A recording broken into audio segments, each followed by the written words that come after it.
Huwag mo akong kaawaan, Part 7. Sa general meeting ng mga incorporators na ginanap sa presidential suite ng isang hotel sa Quezon Avenue, umpisa ng alas 10 ng umaga, Huwebes, naging formal ang paghaharap nina Jasmine at Gil. Gayunman, ang mga upuan nila sa harap ng Oval Conference Table ay magkasunod. Dadalawang babae sina Jasmine sa siyam na original na incorporators ng bagong tatag na kumpanya. Ang isa'y nangangalang Mrs. Rachel Solano, mga 45 taong gulang sa tingin ni Jasmine, pero slender pa rin ang pangangatawan at alaga ang kutis. Kasunod ito ni Jasmine sa misa, bandang kanan niya. Nahuli lang ito sa kanya ng ilang minuto sa pagdating. Binati agad nito si Gil, gayon din ang tatlo pang kalalakihang nadatnan sa conference room suite. Pagkuhay, ngumiti ito kay Jasmine. Naging maagap naman si Gil sa pagpapakilala sa kanya kay Mrs. Solano. Si Jasmine, Mrs. Solano, sabi ni Gil sa ginang. Ming, si Mrs. Rachel Solano. Hi, ngumiti siya at kinamayan ang ginang. Saglit pa, habang hinihintay nila ang iba pang orihinal na incorporators, sina Jasmine at Mrs. Solano ay abala sa pag-uusap ng tungkol kung anong-anong paksa. Nalaman niya na ang ginang ay kasusyo at nagmamay-ari ng maraming negosyo. Nagkakilala ito at si Gil pagkat naging kaopisina ni Gil ang anak nito sa Hitachi Philippines Incorporated at naging interesado sa business venture na ngayon itinatag nila. Sold ako sa invention ni Gil, sabi pa nito kay Jasmine. Kapag iyon ang naging primary products ng kumpanya, madali na rin maibibinta ang iba pa nating ima-manufacture na car parts and accessories. Napakunot noo si Jasmine. Invention? Halos paanas niyang tanong. What invention? Pero narinig din ni Gil ang kanyang sinabi kahit kay Mrs. Solano siya nakatingin. Mrs. Solano, ani Gil, hindi pa niya alam ang tungkol sa car sense. Dahil nga sa aming sitwasyong sa ngayon, mula nang dumating ako galing sa Libya, ay di pa kami gaanong nakapag-uusap ni Jasmine ng matagalan. I see, ani Mrs. Solano. Hinagilap nito ang mga mata ni Jasmine, pangiting bumulong. I know about your situation, Ming. It's alright. Talagang nangyayari ang ganyang mga mag-asawa. Lalo na sa mga pares ninyong nasa period pa lang ng adjustment. I hope that everything between the two of you will soon turn rosy and fine eventually. Thanks, Mrs. Solano, but tinapik-tapik ng nakatatandang babae ang kanyang braso ni Jasmine. I know you're still an fixed mental and emotional frame, so to speak, but you see, I believe that the only thing permanent in this world is change. Our feelings change, just like our body. Don't you know that every single cell in our body today is different from those we had 7 years ago? Hindi agad siya nakasagot. Nagkibit na lang siya ng balikat. Nagpakita ng isang tipid na ngiti ang pagsang-ayon sa madaldal na ginang. At maya-maya'y dumating na ang iba pang hinihintay nila. Si Gil ang nagpakilala sa kanilang lahat sa isa't isa, bagaman sa hula ni Jasmine ay siya na lang ang kailangang ipakilala ng personal nito sa 6 na kalalakihang naroon. Habang isa-isang ipinakilala ni Gil ang mga kasama, nag-umpisa nang mag-serve ng snack sa misa ang 2 naka-uniforming waiters. At nag-umpisa na rin ang meeting. Hindi akalain ni Jasmine na ang korporasyong itinatag ni Gil ay may pangunahing produkto na imbensyon nito, isang car radar na ang trademark ay car sense na magagamit para malaman agad ng isang driver na may makakasalubong na ibang sasakyan di pa man iyon natatanaw. Mahalaga ang device na iyon sa mga bus at sasakyang bumibiyahe ng malayuan, lalo na kung ang tinatahak na lansangan ay sigsag, mapanganib at maraming mga blind bin. Ang sampul ng produkto ay pinakita sa kanila ni Gil, pati na ang iba pang car accessories na gagawin at ipamamahagi ng kanilang kumpanya. Clutch, keyboard, invisible windshield wiper, car engine oil at iba pa. Pagkatapos magsalita ni Gil, ang umaaktong pangulo at chairman of the board naman ang narinig ni na Jasmine. Ito'y si Mr. Froilan Dantes, mas kilala bilang vintage car collector kaysa isang multi-billionaire businessman. 3 months from now mga kasama, sabi nito, ay in full operation na ang ating mga planta, and I think we have very competent man here in the person of Munching to take care of the packaging and sourcing of materials. Sambit ng tinawag na Munching. I'll handle it, Froy. Yes, ani Froilan Dantes na tingin ni Jasmine ay matanda na lang ng 3 taon kay Gil. And Philip, napatingin silang lahat sa mistisong enchik. No problem about our distribution outlets, maagap na sabi ni Philip si Tainko. I think most of you here already know that my business is auto parts. Yes, sabi ni Mrs. Solano na ngumiti sa lahat ng mga kaharap. Wala naman talaga tayong problema na harapin. Diba, Froilan? Sa totoo, kaya di nakadalo sa meeting na ito ang anak ko ay busy na yun sa pagre-recruit ng mga personil. Ako na lang daw ang magre-representa nito sa kanya at sabihin ko na lang daw ang kanyang number 1 problem as of now. What is it, Mrs. Solano? Si Gil ang nagtanong. Anong problema ni Terso?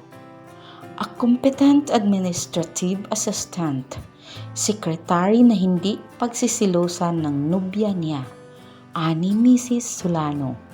Nagkatawanan sila. Lalaki ang kunin niya, Mrs. Solano. Pabirong suwestyon ni Munching Ordonez, isang electronic engineer ding pares ni Gil pero mas nalilinya ngayon sa pagninegosyo.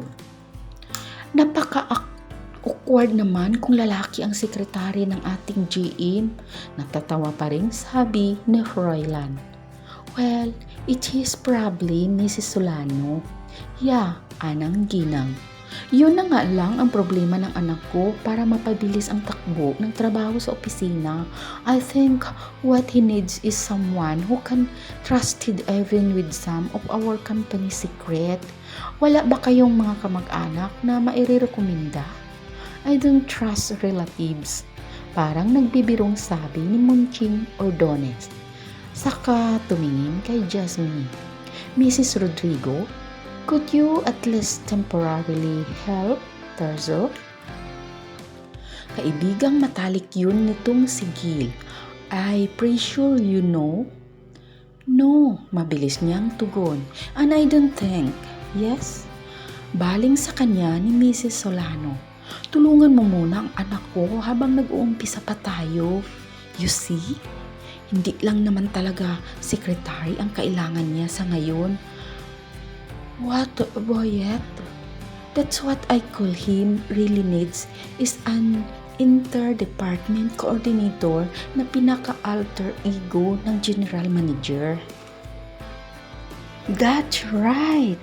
Anang isang incorporator na nagngangalang Jose Mariano, isang kilalang CPA.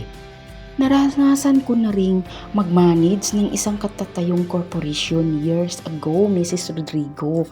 At kulang talaga ang isang katawan lang, lalo na Tayo ay isang manufacturing and marketing company. Yun lang pagre-rekisa ng mga applications and by data ng mga personnel, masyadong maaksaya na sa oras at di naman pwedeng basta ipagkatiwala sa mga bagong recruit din. Some of the files and job applications were highly confidential and mas confidential ang ilan sa ating recruits. Ani Froilan, I literally yanked our plant manager from a multinational corporation engaged in type manufacturing. He promised to be with us soon as we are already fully operational and hopefully that's 3 or 4 months from now. Napatingin na ang lahat kay Jasmine, maliban kay Gil na nang sulyapan niya ay mabilis na tumingin sa ibang dako. What is this? Pilit ang ngiting bulong niya sa katabing asawa. I thought I'd just be here for the record. Bakit nila ako? Siniko siya ni Mrs. Solano. Kailangan ka namin dito, Jasmine. Luka, kahit hiwalay kayo niyang mister mo, business is business. Ang sabing pabulong. Isipara mo ang money matters sa inyong relasyon kahit pansamantala, okay? Bago pa nakasagot si Jasmine kay Mrs. Solano, hinagilap ng umaaktong pangulo ang kanyang mga mata. Mrs. Rodrigo, ang sabi, total naman ay malaki rin ang personal mong sosyo sa kumpanyang ito. At hindi naman ito fly-by-night company lang. We have here millions of pesos as stake. I am personally appealing to you to help our general manager as his administrative assistant. How do you know that I am qualified for such a position? Tanong niya kay Froilan Dantes. I presume that you're a degree holder. Yes, but I'm just a clerk in our company. Wala akong experience sa... How long have you been working as a clerk? About 3 years already. Gil, baling ni Froilan dito. Your wife is hired if you can convince her. No. Napalakas ang boses at parang nabibigla, sabi ni Jasmine. Saka mapaklang ngumiti siya kay Gil. He can't convince me. I mean, he doesn't have to. I am accepting the position on my own ovulation. Sarili kong pagpapasya. Saglit na natahimik ang lahat. Napatingin kay Gil. Pabuntong hiningang, tumingin ito kay Jasmine at pilit ang ngiting bahagyang tumango. Thank you, just the same, Ming. Ang sabi, I know you can be of great help to us. Okay, now, Annie Philip Setenko. Let's tackle some of my problems, ladies and gentlemen. I own an existing chain of distribution outlets. Maybe there's a lot of ethics involved dahil nga incorporator ako ng isang kumpanya na magiging kadil ng sarili ko ring. Forget it, potol ni Froilan sa salitang ng mestisong enchik. Two companies do not make a cartel yet, Philip. Ang importante magkakasama tayo, right? Well, habang patuloy pa sa pag-uusap ng business ang lahat, si Jasmine ay nakikinig lamang. At di makapaniwalang kabilang na siya sa pamunuan ng isang kumpanyang natayo pala sa pamamagitan ni Gil. May duda siyang plinano rin ni Gil ang lahat, bagaman lumilitaw naman na parang natangay lang siya sa agos ng mga pangyayari. Nang mag-serve na ng dinner, paana siyang kinausap ni Gil. Let's just be business associates, okay? Maybe in time, baka pumayag na rin ako sa balak mong legal separation natin. Mas madali nang gawin yun ngayon. Ang lahat ng naipon ko sa pagtatrabaho sa Libya ay naka-invest na rito sa Carsins, where you also hold shares of stock. Hindi mo kailangang hatian pa ako ng kinita mo mula nang tayo'y magkahiwalay, Gil. Anas din niya. What I need most is my freedom. You got it and more. Thanks. Painsulto pang sagot niya. You're welcome. Painsulto ring sagot ni Gil. Kailan tayo magpa-file ng legal separation? Sumulyap siya sa mga kasamang abala sa paghigop ng sabaw. Kahit nag-aalasan lang sila ni Gil, ang pakiramdam ni Jasmine ay gusto ng mga ito na mapakinggan ang kanilang pinag-uusapan. Kahit humihigop ng sabaw, bumuntong hininga si Gil. Mag-iisip ako ng kapanipaniwalang dahilan para makapag-file tayo ng legal separation sa korte. Anong malay mo? Baka masiraan ako ng bait one of these days. Insanity of one of the spouses is one of the valid grounds for it, Ming. Kung masisiraan ka ng bait, kaso mas ako ang muntik ng maluka sa ginawa mo noon. Ming, okay, I'm sorry. Let's forget it. Just promise one thing. Yeah, what? Itigil mo ng pagpapatugaygay mo sa amin ni Harry. Pwede? Tumango si Gil. Nagpilit ngumiti. I'm not hiring any private eye, Ming. May mga tao lang na nagmamalasakit sa akin. Siya nga pala. Yuli is getting serious at the Villona Hospital. The doctors are afraid that she'd finally go a month or two from now. When she passes away, please forgive her. Ihingi ko raw siya sa iyo ng kapatawaran, sabi niya nang magkausap kami. Parang nawalan ng lasa ang mushroom soup na hinihigop ni Jasmine. Ano ba naging sakit niya? Cancer of the bones. All of a sudden, nagka-cancer siya? She knew since her high school days. Oh, yeah. Naramdaman ni Jasmine na nanlamig ang kanyang mga palad. Kahit ano ang sabihin pa, pinsang buo niya si Yuli, anak ng kapatid ng kanyang ina. Thanks for breaking the news, Gil. Anas niya. Kung muli kayong magkakausap bago siya yumao, pakisabi na lang na okay na ako. Okay ng lahat. Will you go to her funeral? Oh, Gil. Napalakas ang boses niyang sabi. Bakit dito pa natin pag-uusapan ang tungkol sa kanya? Dahil wala ka namang panahong makipag-usap sa akin kung ang dahilan ay napaka-personal. Paanas pa rin pero himig pagdaramdam na sabi ni Gil, I'm sorry, Ming. Hindi na siya umimik. Sa pagtataka niya, parang lalo pa siyang nagutom makaraan ng ilang sandali na di siya kausapin pa ni Gil at sila na lang ni Mrs. Solano ang patuloy na magkwentuhan habang inihain pa ang iba pang mga pagkain. Tapos ang meeting nang mag-alas 3 na. Sinabayan siya ni Gil hanggang sa loob ng elevator. Ihatid na kita pa uwi ha? Ang tila pakiusap. No, aniya. Magtataksi na lang ako. For God's sake, Jasmine. Ikinabigla niya ang pag-aal sa boses nito kahit maraming iba pang sakay ang elevator. Okay. Aniyang parang paris ng dati ang reaksyon kapag ganun na ang tono ng lalaki. Ihatid mo ko kung gusto mo. Habang patungo na sila sa kotse ni Gil, ilang beses na pailing si Jasmine. Bakit takot pa rin siya sa bulyaw ni Gil?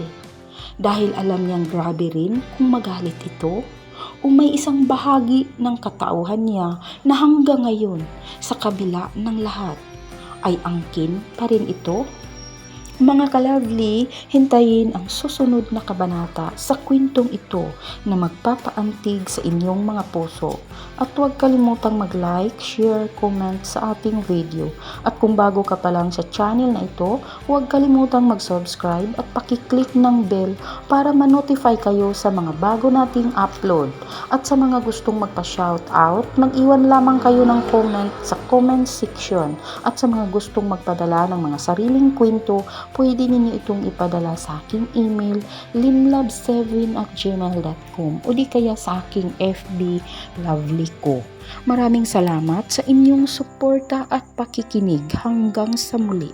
Ito ang inyong Ate Lovely. God bless and more power.